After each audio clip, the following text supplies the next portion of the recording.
संघर्षकै कथा सफलताको सिडी हो। तिमीले हारेको छैनौ, तिमी थाकेका छौ।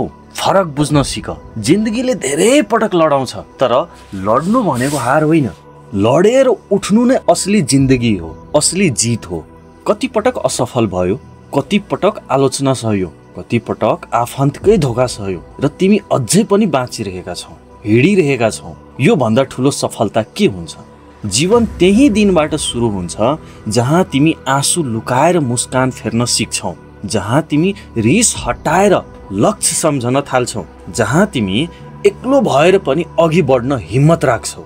संघर्ष भनेको बोझ होइन, संघर्ष भनेको त्यो आगो हो जसले तिमीलाई खरानी होइन, इज्जतको सुन बनाउँछ।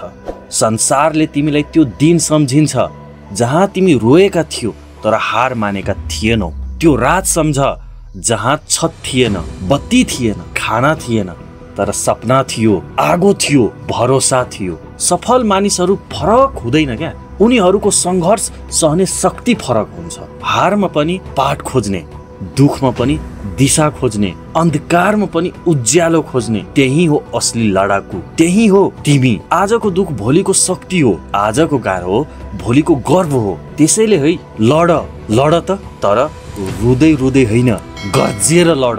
दुनियाँले थाहा पाओस् यो मान्छे आँधी जस्तो हो। तिमी तयार छौ? भोलिको इतिहास लेख। तयार छौ? तिमी तयार छौ? भोलिको इतिहास लेख्न तयार छौ? तिमी आफूलाई बदल्न तयार छौ? यदि हो भने संघर्ष गर, अझै धेरै गर, किनभने यही संघर्षले तिमीलाई कुनै दिन कथा बनाउनेछ।